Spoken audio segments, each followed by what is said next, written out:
Boa noite, irmãos. É com muito prazer no Senhor que nós estamos aqui mais uma vez para uma aula sobre um livro do Antigo Testamento, continuando o estudo do panorama do Antigo Testamento, né? Como nós já explicamos aqui para os irmãos, o panorama é como se nós estivéssemos tendo uma visão do alto de cada livro, então nós não nos ateremos aos detalhes desse livro, esperamos em breve poder fazê-lo. Mas neste momento nós estamos tendo uma visão panorâmica, por assim dizer, do Antigo Testamento. Hoje então nós vamos estudar o livro de Eclesiastes. Mas antes disso, vamos orar ao Senhor. Senhor Deus, Pai de infinita bondade e misericórdia, Pai amado e querido, Deus soberano sobre toda a terra. Muito obrigada, Senhor, porque o Senhor é Deus. Muito obrigada, Senhor, porque o Senhor deixou na Tua palavra tudo aquilo que nós precisamos saber, tudo aquilo que nós precisamos compreender, para, Senhor, Te seguir, para Te servir, para, Senhor, Te conhecer mais e melhor, para, Senhor, sermos não somente Teus seguidores, Teus servos, mas, Senhor, para sermos Teus amigos, para termos contigo uma relação de amizade, Senhor. Muito obrigada, Senhor, porque Tu deixastes em nós um anseio pela eternidade, Senhor. Muito obrigada porque apesar do nosso pecado, apesar da queda, apesar de lá no Éden, nossos pais terem rejeitado o que o Senhor fez para nós, o Senhor mesmo assim foi misericordioso e o Senhor colocou em nós o desejo da eternidade. Ó Deus, Pai querido, que essas sombras, Senhor, que Tu deixaste para nós daquilo que ainda virá, possam, Senhor, ser um incentivo para que nós procuremos viver cada vez mais perto de Ti. Pai, muito obrigada, porque Tu usaste as experiências dos Teus servos que vieram antes de nós, para, Senhor, que nós pudéssemos aprender, para, Senhor, que nós pudéssemos ver o caminho que Tu queres que nós sigamos. Muito obrigada, Senhor, por isso. Ajuda-nos, Senhor, a entender que não precisamos trilhar os mesmos caminhos tortuosos, mas que o Senhor nos deixa os lugares certos onde pisar. Ajuda-nos, Senhor, a dominar as nossas paixões. Ajuda-nos, Senhor, a dominar os nossos desejos carnais, os nossos pensamentos, Senhor, para que olhemos somente para Ti, acima do sol. Que não vejamos só aquilo que existe aqui neste mundo, que não vejamos, Senhor, somente aquilo que existe debaixo do sol, mas que possamos ver além, Senhor. Que possamos crer em Cristo como aquele que nos protege das vaidades da vida, Senhor, da fluidez da vida, Senhor, daquilo que passa como da fugacidade da vida. E possamos confiar plenamente em Cristo. Ó Deus, ajuda-nos nesta hora, Pai, que possamos falar aqui não somente daquilo que intelectualmente aprendemos ao estudar para esta lição, mas, Senhor, que falemos aquilo que o Teu Santo Espírito deseja, que o Teu povo aprenda e apreenda. Usa-me, Senhor, como instrumento nas Tuas mãos. Em nome de Cristo, Teu Filho. Amém. Amém. Esta é a nossa aula de número 17, amados. Aula de número 17. Mais uma vez, repetindo, vamos estudar o livro de Eclesiastes. O livro de Eclesiastes faz parte daquilo que os estudiosos das Escrituras colocaram no combo de livros da sabedoria, né? É um livro escrito de uma forma poética, é uma literatura poética, é uma literatura que traz grande conteúdo de sabedoria, assim como o livro de Jó, o livro de Salmos, Provérbios e até o livro de Cantares de Salomão. São livros que fazem parte dessa bibliotecazinha ali dentro da Bíblia, que tem um estilo, um gênero literário poético. O livro de Eclesiastes, então, está dentro dele. Quem foi o autor? A maioria dos estudiosos, teólogos da Bíblia entendem que o autor desse texto foi o rei Salomão. Há alguma controvérsia quanto a isso, alguns entendem que por causa de algumas palavras que foram usadas no texto, que não teria sido Salomão, que esse livro, na verdade, foi escrito em um momento mais tardio, não na época em que Salomão viveu, ou seja, cerca do ano 935 a.C., mas a maioria dos estudiosos concordam que foi sim Salomão, mesmo tendo esses textos, essas palavras que seriam de culturas diferentes, uma vez que Salomão foi casado com muitas mulheres e mulheres que vinham das mais diversas nações. Então eles entendem que sim, que Salomão foi o autor desse livro, desse texto, até porque ele fala da sua grande sabedoria. O autor, ele fala que ele foi descendente de Davi e rei de Israel. Então, essas partes que estão no texto, elas comprovam a autoria de Salomão, mais do que o fato de haver alguns vocábulos que não seriam comuns na época em que Salomão viveu. Vamos ver o capítulo 1 e verso 1, capítulo 1 e verso 12 do texto de Eclesiastes. Ele diz: palavra do pregador, filho de Davi, rei de Jerusalém. Capítulo 1, verso 1. Então, esse é um dos versículos que mais atestam o fato de que Salomão é o autor. Versículo 12 do capítulo 1. Eu, o pregador, venho sendo rei de Israel em Jerusalém.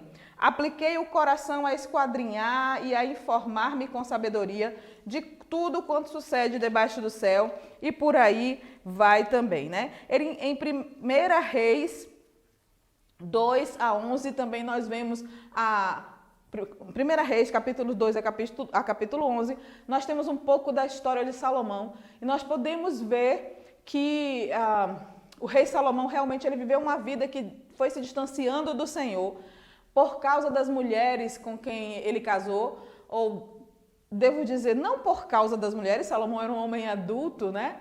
Mas ele se deixou influenciar pelas mulheres com quem casou, que adoravam a outros deuses, e a Bíblia diz que o seu coração se distanciou do Senhor.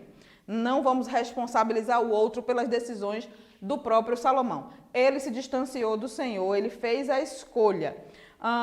Capítulo 12, verso 9 de Eclesiastes, capítulo 12, verso 9, diz assim a palavra de Deus: o pregador, além de sábio, ainda ensinou ao povo conhecimento e, atentando e esquadriando, compôs muitos provérbios. Então, nós sabemos também que não somente os 375 provérbios que nós temos acesso hoje, mas o rei Salomão escreveu muito mais de 1000 provérbios, e ele diz aqui que ele era um homem muito sábio no próprio texto. Então, essas comprovações dentro da própria Bíblia nos fazem entender que Salomão, o rei Salomão, foi sim o autor do livro de Eclesiastes. Toda a sabedoria contida no livro também nos faz entender que este livro é de sua autoria.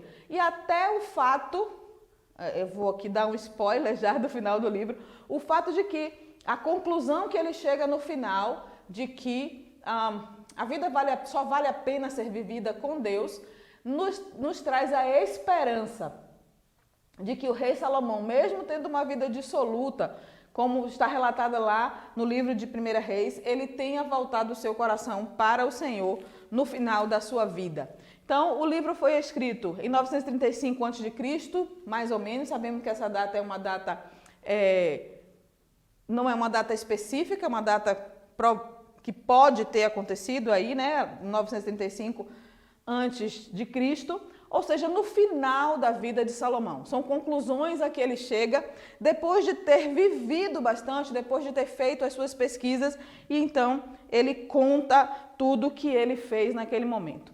O versículo-chave, eu vou passar um pouquinho, está aqui, o versículo-chave é esse: mas ao olhar para tudo que havia me esforçado tanto para realizar, vi que nada fazia sentido, era como correr atrás do vento.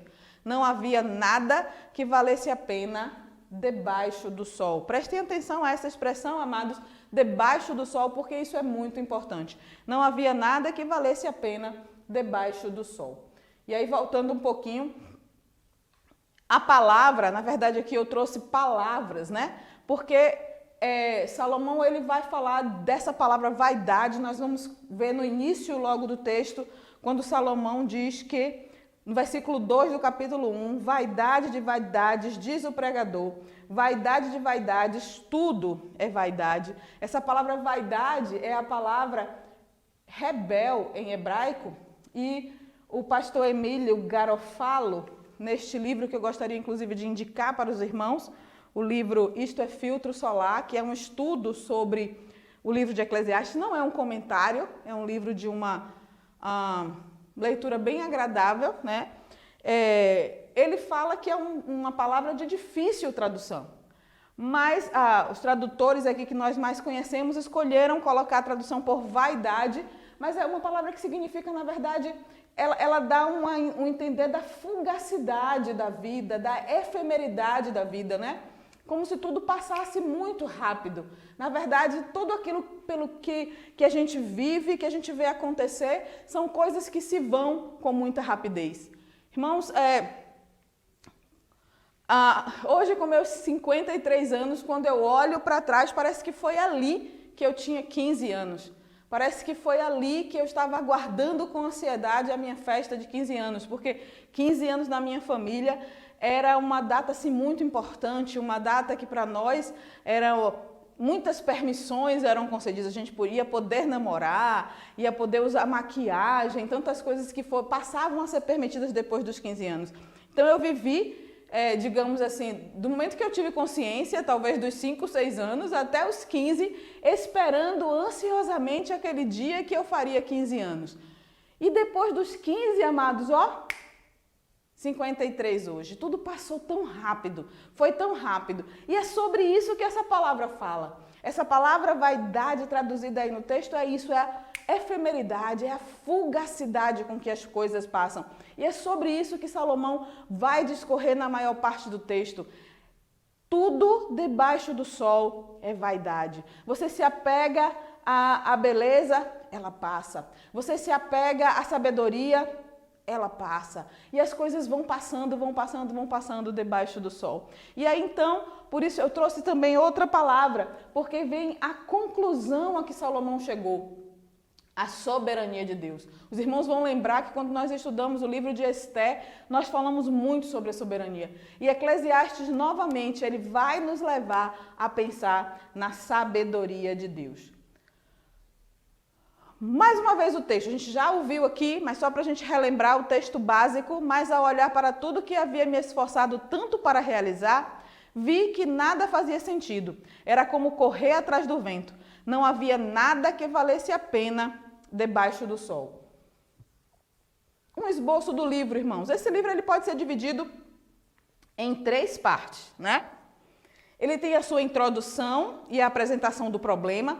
Pense nesse livro de Eclesiastes como um estudo, podemos dizer assim, até científico, filosófico. Ele tem uma estrutura muito bem dividida de um material de pesquisa. Então, a introdução e ele apresenta o problema. Depois ele faz considerações ou observações a respeito do problema. E a gente poderia dizer o desenvolvimento, né, do seu estudo, da sua tese. E depois, então, no último capítulo, ele chega à conclusão. E aí vem, quem é o autor? Nós já vimos no capítulo 1, verso 1, ele mesmo se identifica, né? Palavras do pregador, filho de Davi, rei de Jerusalém. E aí ele vai falar, no versículo 2, ele apresenta o tema do seu estudo, sobre o que ele vai estudar. Ele vai estudar justamente sobre a efemeridade da vida, sobre como tudo debaixo do sol passa. E qual é o problema que Salomão vai pesquisar? Ele vai dizer, olha, eu estou chegando à conclusão que, para que a gente está aqui, né? Olha bem que Salomão aqui, as 3 perguntas da vida, né? De onde vim, quem sou, de onde vim, para onde sou, para onde vou. Ele não faz essas perguntas, porque para ele não importa de onde veio neste momento. Mas o que ele quer saber é qual o meu propósito aqui. como ser humano, não é nem como Salomão em si. Na verdade, ele tá questionando não o propósito dele, Salomão, mas o propósito do gênero humano. Qual o propósito do ser humano nesta terra? Aí nós vemos que o apóstolo Paulo, lá em Efésios, ele responde. Mas Paulo viveu anos depois de Salomão. Paulo vai dizer em Efésios capítulo 1 que o nosso propósito é glorificar a Deus. Salomão vai chegar a uma conclusão semelhante no final do livro, né? Mas agora ele começa a discutir qual é o proveito, que proveito tem o gênero humano? Para que o homem está aqui? Versículo 3. Que proveito tem o homem de todo o seu trabalho? Com que se afadiga debaixo do sol. E no versículo 13 do capítulo 1, ele vai dizer, apliquei o coração a esquadrinhar. E aí ele vai investigar em diversas áreas. Será que é na sabedoria? Será que é? E ele vai começar a investigar. Mas antes da investigação, ele vai dizer assim, olha, tem coisas que são mais constantes do que o ser humano. Nós podemos ver que o sol nasce fielmente toda manhã. Toda manhã vai ter o sol nascendo, no fim do dia o sol se pondo. Mesmo que nossos olhos não vejam, esses eventos acontecem. O vento faz continuamente o seu circuito. Está lá no capítulo 1, verso 6. Os rios não voltam ao mar. Eu duvido que alguém que me ouve jamais tenha visto um rio cuja correnteza vai para o lado contrário ao mar. Todo rio sempre corre em direção ao mar. E aí, dos versículos 8 a 11, ele vai chegar à conclusão que tudo se repete, exceto o homem. No versículo 10, há alguma coisa de que se possa dizer, vê, isto é novo? Não, já foi nos séculos que foram antes. Já não há lembrança das coisas que precederam e das coisas posteriores também não haverá memória entre os que hão de vir depois delas. Até irmã, você, nós vamos passar. Vai chegar o momento nesta vida, se Cristo não voltar antes, em que o nosso nome será pronunciado por alguém pela última vez. Pode ser um bisneto, um tataraneto, que olhando fotos antigas diga, olha, essa aqui é a vovó Soraya. E depois disso, nunca mais. Mas esse momento vai chegar. Nós vamos passar. E é isso que Salomão diz, né? Qual é o proveito disso tudo, né? Se nós vamos vir, se um dia não haverá mais memória de mim. Então ele vai pesquisar, ele vai buscar o sentido e o propósito disso debaixo do sol. Olhe bem, nós estamos aqui no debaixo do sol. Primeiro ele busca o propósito na sabedoria. Nós vamos ver isso no capítulo 1, dos versos 12 a 18. E ele vai chegar à conclusão que não é na sabedoria. No versículo 18 ele diz, porque na muita sabedoria há muito enfado. E quem aumenta a ciência, aumenta a tristeza. Aí você vai dizer, então Soraya, você está dizendo que não é para a gente estudar? Que nós não devemos pesquisar? Que nós não devemos ter curiosidade? Não, calma, segure aí, não estou dizendo isso. Eu só estou dizendo que debaixo do sol, e a gente vai entender essa expressão debaixo do sol, na sabedoria somente, fixe nessa palavra somente, na sabedoria somente não há sentido nem propósito. E aí ele foi buscar então, já que não é na sabedoria, já que não é na pesquisa, já que não é no estudo, eu vou buscar no prazer. E aí, irmãos, a Bíblia diz que Salomão fez de tudo. Ele disse comigo, vamos, eu te provarei com alegria. Goza, pois, a felicidade, mas também isso era vaidade. Do riso disse a loucura e da alegria de que serve? Resolvi no meu coração dar-me ao vinho. E aí ele vai, mulheres, bebidas, pândega, e ele faz de tudo que imaginar, buscando o sentido da vida. E o versículo 11, considerei todas as obras que fizeram as minhas mãos, como também o trabalho que eu com fadiga havia feito. E eis que tudo era vaidade, correr atrás do vento, e nenhum proveito havia debaixo do sol. Não é na sabedoria, não é no prazer. E aí ele vai então para a questão do trabalho, né? O versículo 2, capítulo 2, de 12 a 23, ele vai buscar no trabalho. E se afadigar no trabalho para descobrir se é no trabalho. E aí ele descobre o seguinte, ó, no versículo 23.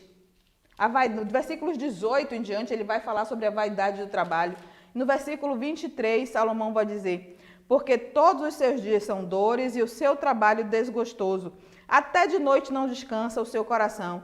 Também isso é vaidade. Então ele descobre, amados e amadas, que debaixo do sol não vai ser na sabedoria, não vai ser na futilidade da vida, numa vida dissoluta, de pândega, de curtição, que ele vai achar propósito, assim como também não vai ser se entregar ao trabalho.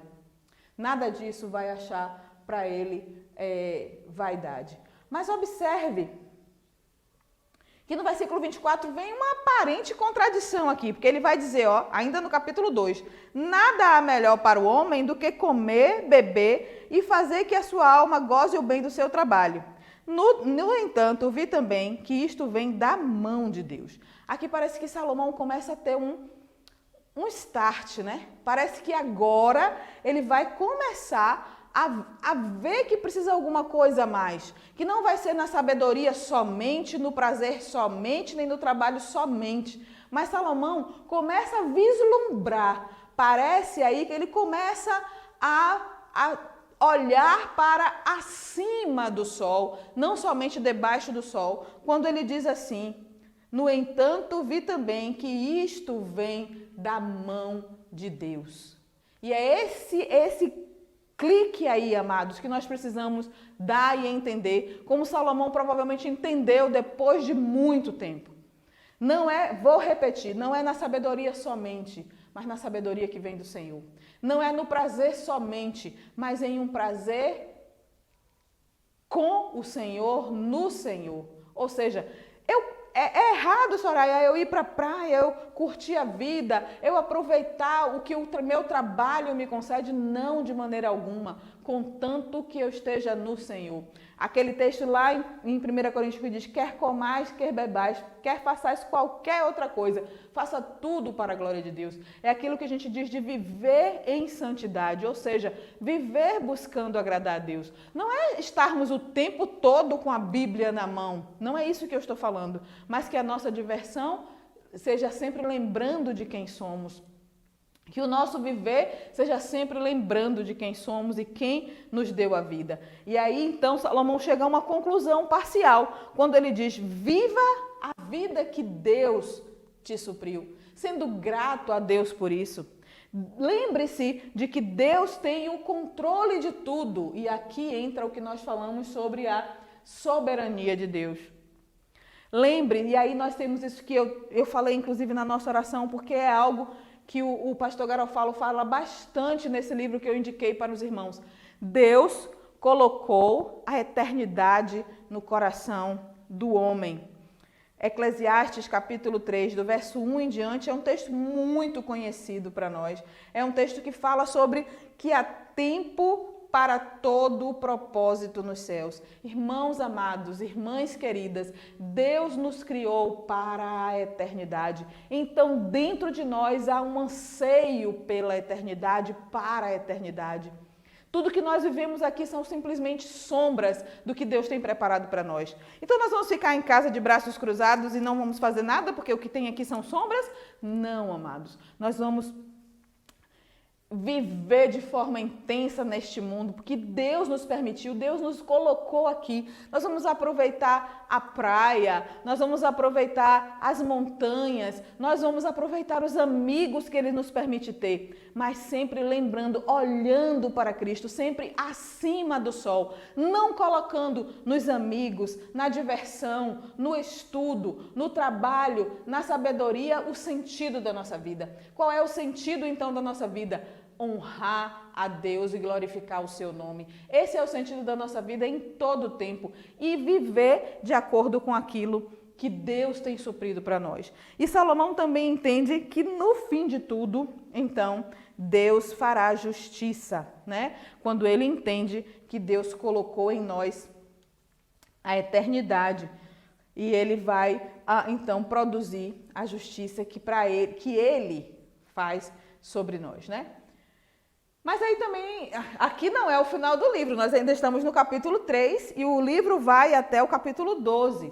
E aí Salomão continua o seu estudo sobre o homem na terra, sobre o homem aqui, não é o homem gênero masculino, mas o homem ser humano, né? Ele diz que há muito mal, há muita maldade sobre a terra. Capítulo 4, verso 1. Vi ainda todas as opressões que se fazem debaixo do sol, vi as lágrimas dos que foram oprimidos, sem que ninguém os consolasse. Vi a violência nas mãos dos opressores, sem que ninguém consolasse os oprimidos. Pelo que tenho, por mais felizes os que já morreram, mais do que os que ainda vivem. Salomão vai falar aqui também um pouquinho sobre a questão da morte. Alguns podem achar estranho, porque várias vezes Salomão fala a respeito de que é melhor um funeral do que uma festa de aniversário. Você vai dizer, Salomão está sendo muito mórbido disso. Não é bem assim. O que Salomão quer dizer é que quando você vai para um funeral, você reflete sobre a vida. Você pensa sobre as coisas que aconteceram. É nossa tendência natural. Na festa de aniversário, nós estamos ali só festejando, celebrando isso, e nós não pensamos, nós não ponderamos, nós não analisamos. Mesmo quando é um dia em que se está completando o ciclo, se iniciando um novo ciclo. Mas nós normalmente não fazemos análises em um momento de aniversário. Mas no funeral, sim. Nós pensamos a vida, nós às vezes não pensamos tanto assim no morto, porque ele já está com o Senhor, se ele era um salvo. Mas nós ficamos analisando a nossa vida, porque sabemos que um dia seremos nós ali. E ponderamos sobre aquilo que temos feito. Então, por isso, Salomão fala da questão da morte também nesse texto. Salomão levanta aí nos versículos 4, no capítulo 4, de 1 a 16, a questão da injustiça, da desigualdade e da corrupção. Irmãos, para nós que somos brasileiros, né? Aqui perto da nossa igreja, aqui no Barbalho, ali embaixo no centro da cidade, nós passamos às vezes ali no Aquidauã, perto daquele viaduto que vai em direção ao comércio. Quantas pessoas ali, irmãos amados, dormindo nas ruas. Essa semana eu passei, tinha muita chuva esses dias, tinha uma pessoa dormindo, fazendo de casa, assim, uma caixinha de papelão para colocar sua cabeça dentro, para tentar se proteger um pouquinho das intempéries, né? Temos aqui o nosso pastor Décio, que cuida muito de pessoas na rua. Ele, melhor do que qualquer um de nós, sabe essa realidade que nós temos aqui tão pertinho. Injustiça, desigualdade, corrupção. Irmãos, nós sabemos os nossos governantes, não de agora, desse momento, deste governo, mas do anterior e o anterior e de anos no nosso país. Corrupção, corrupção e corrupção. E Salomão viu isso naquele tempo, nós estamos vendo isso neste tempo que se chama hoje. Vemos também a falsa religiosidade, o engano das riquezas. Amados, nós não devemos ser justos aos nossos próprios olhos, não devemos viver como os fariseus viviam, olhando para si mesmo e dizer, olha Senhor, como eu sou santa, como eu faço isso, faço aquilo, irmão fulano não faz. Se o nosso coração estiver cheio desse tipo de palavra de oração, o nosso coração não está verdadeiramente no Senhor e a nossa religião não é o Senhor. Então, a justiça própria, o ego, nos afasta do Senhor, e é isso que Salomão está chamando aqui de falsa religiosidade. Irmãos, o dinheiro, o amor ao dinheiro, a Bíblia vai dizer lá no Novo Testamento, anos depois de que Salomão chegou a essa conclusão, Salomão foi um dos homens mais ricos do mundo, se não o homem mais rico na sua época. E ele chega à conclusão que as riquezas não dão propósito à vida. E tem mais, irmãos, quanto mais nós tivermos, mais quereremos ter. É como se fosse um buraco sem fundo, algo que nos leva e leva e leva e leva e nunca será suficiente. Quanto mais tivermos, mais quereremos ter, né? E nós, quanto mais gastarmos, há uns anos atrás, virou meme aqui na nossa cidade, uma pessoa dizer que uma calça jeans para uma adolescente era mais de R$300. E aí, quem vai dar esse valor numa calça jeans? Mas quantas pessoas dão milhares de reais numa bolsa, numa calça jeans, num tênis, né? E antes a gente pensava, meu Deus, quantas pessoas ganham um salário mínimo? E tem pessoas dando um salário mínimo num par de sapatos. Então, quanto mais se tem, mais se gasta, e você fica achando que não tem o suficiente, você trabalha mais para ganhar mais, para gastar mais, isso vai gerando uma bolha e você não tem tempo para servir ao Senhor, não tem tempo para cuidar da família, não tem tempo para estar com os irmãos, porque você quer sempre mais e mais e mais e nunca será suficiente. Então, isso é engano e não é isso que é o propósito do homem. E aí, então, Salomão, nos capítulos de 6 a 10, ele começa a prescrever aquilo que vai resolver o problema, né? Ele vai agora sim chegar à conclusão real do seu texto, né? No capítulo 6 ele ainda vai começar falando um pouquinho sobre a questão do dinheiro, né? De como é vaidade e grave aflição. E aí ele vai então começar a dizer: aceite a soberania de Deus, aceite a soberania de Deus, busque a sabedoria e a justiça, faça o bem, seja produtivo, né? E por fim, a conclusão que Salomão chega nos capítulos 11 e 12 de Eclesiastes, ele vai dizer, capítulo 12, ele vai dizer, versículo 1, lembra-te do teu Criador nos dias da tua mocidade, antes que venham os maus dias e cheguem os anos dos quais dirás, não tenho neles prazer. Então, especialmente você que ainda é jovem, não espere chegar na velhice, quando já é canseira e enfado, para dizer, agora eu sei o que eu deveria ter feito.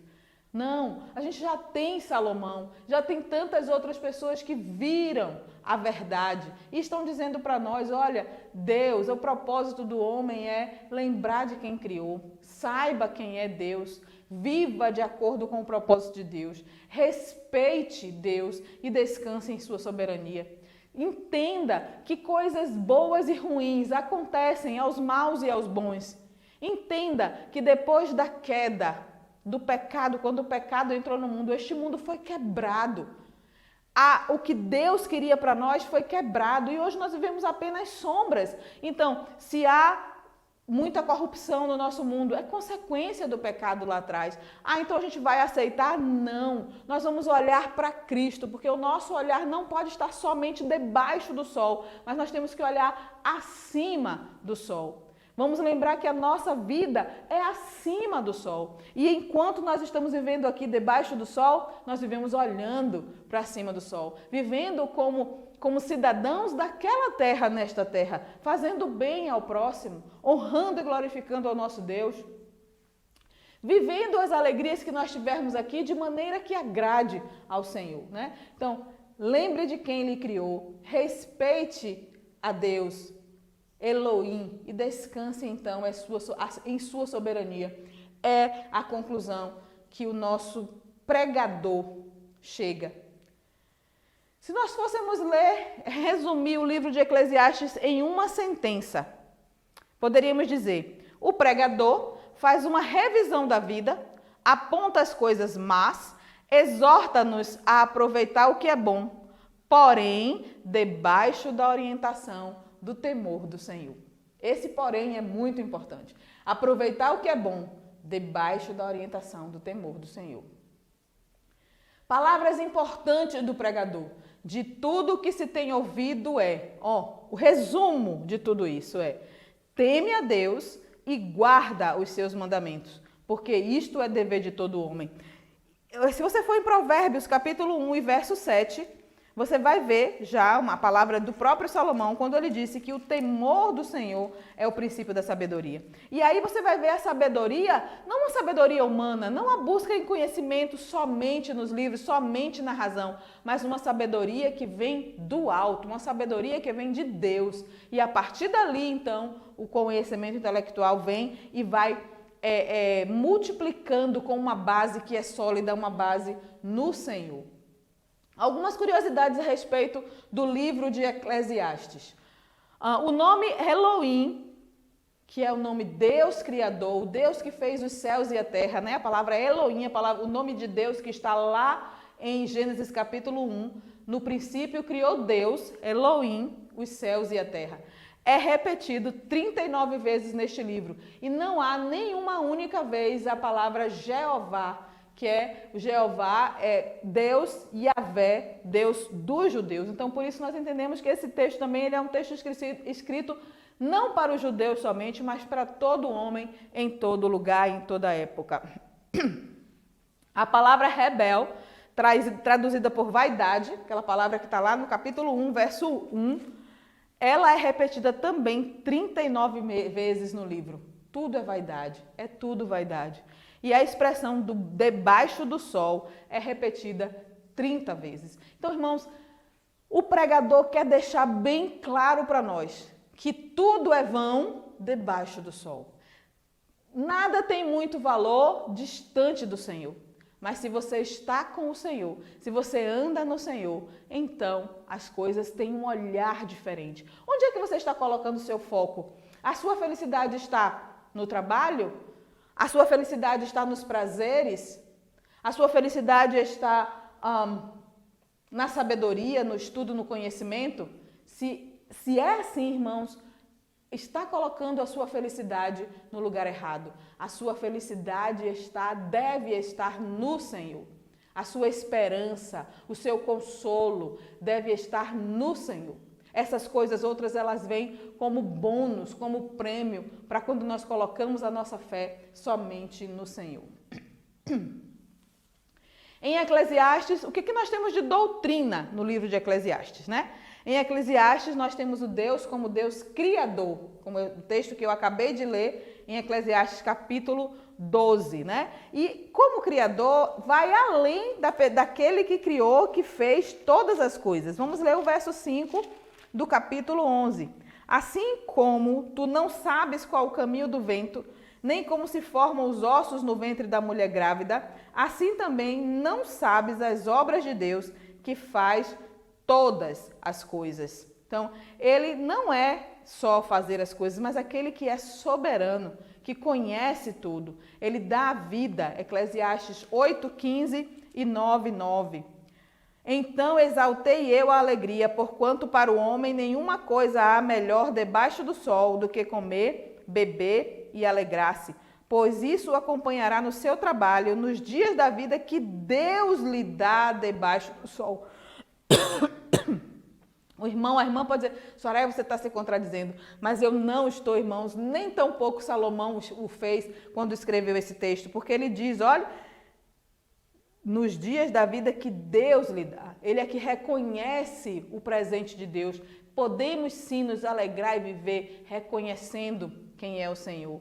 9:9 diz assim, goza a vida com a mulher que amas todos os dias da tua vida fugaz, os quais Deus te deu debaixo do sol. Novamente a presença de Deus aqui.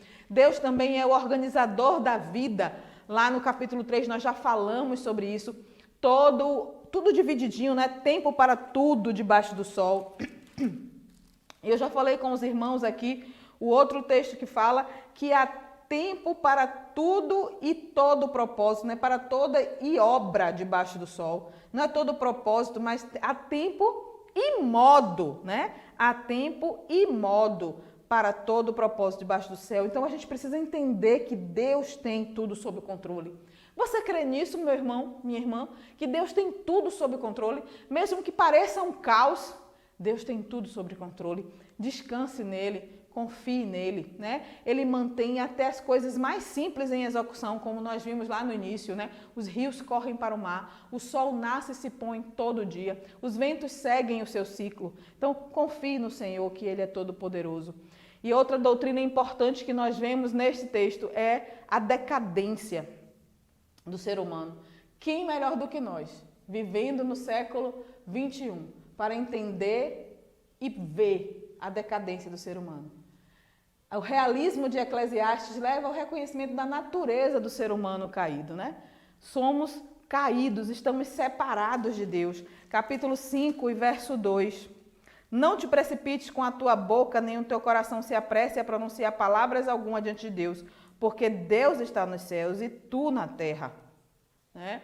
E ele está falando isso para que nós entendamos a nossa separação de Deus e que quem faz a ponte entre nós e Deus é justamente Jesus Cristo, aquele que nos ligou novamente. Só com Jesus Cristo nós podemos ter uma vida enquanto aqui olhando para Deus e não mais como se vivêssemos debaixo do sol.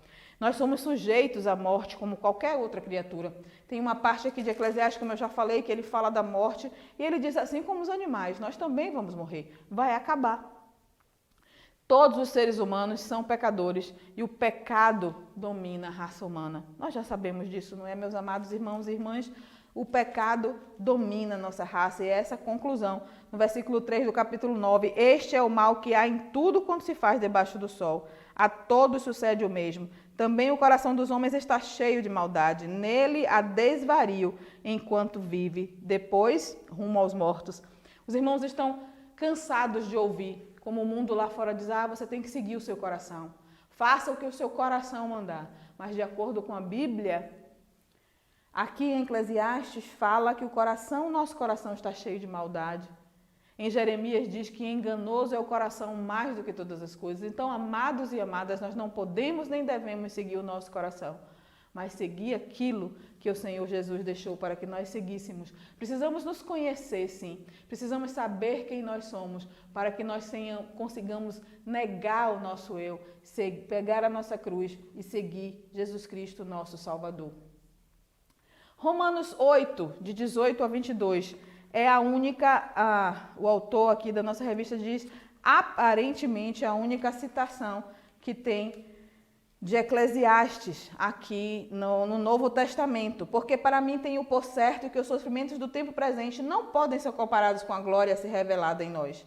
A ardente expectativa da criação aguarda a revelação dos filhos de Deus, pois a criação está sujeita à vaidade, olha a repetição da palavra, não voluntariamente, mas por causa daquele que a sujeitou, na esperança de que a própria criação será redimida do cativeiro da corrupção para a liberdade da glória dos filhos de Deus. Porque sabemos que toda a criação a um só tempo geme e suporta angústias até agora. Então Paulo vislumbra o momento em que a vaidade vai ser superada, a efemeridade, a fugacidade, né?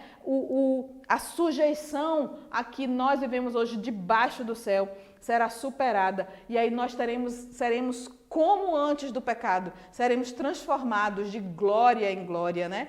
Através da redenção em Cristo que será completa. Porque quando nós cremos em Cristo como nosso Salvador, nós fomos libertos do poder do pecado, da condenação do pecado, né? Da penalidade do pecado, mas nós ainda vivemos na presença do pecado. Quando Cristo voltar em glória, nós então seremos libertos da presença do pecado e tudo será então redimido em Cristo Jesus, nosso Salvador. O livro de Eclesiastes, então, meus queridos irmãos e irmãs, é um manifesto da decadência humana. E quanto mais nós olhamos para dentro de nós e nos vemos decadentes, mais nós entendemos quanto nós precisamos de salvação. Quanto nós precisamos olhar para o alto, para o único que é digno de todo louvor, toda glória e toda adoração. Para aquele que é capaz de fazer um filtro entre o sol e nós, para aquele que é a nossa ponte entre nós, a ponte entre nós, seres caídos e pecaminosos, e Deus, o Deus santo, único e digno, Jesus Cristo. O maior conselho de Salomão é: teme a Deus. E isso implica, queridos e queridas, em relacionamento, obediência. Um relacionamento com Deus. Que o Senhor nos abençoe, que possamos entender o que Salomão demorou um tempo para entender. Aconselho aos amados irmãos a lerem o livro de Eclesiastes, talvez de uma sentada, né? Leia em um dia de feriado, vamos ter alguns dias de folga agora. Leia em um dia de feriado, se você está de férias nesse momento, ou um fim de semana. Leia este livro, né? E tente pensar naquilo que estudamos aqui, para entender o que Deus quer que você faça na sua vida. Que o Senhor nos abençoe.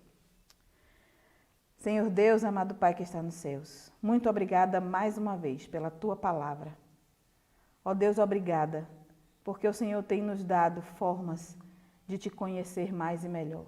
Obrigada, Senhor. Continua, Senhor, nos abençoando. Dá-nos uma noite na Tua presença. Em nome de Cristo, Teu Filho. Amém.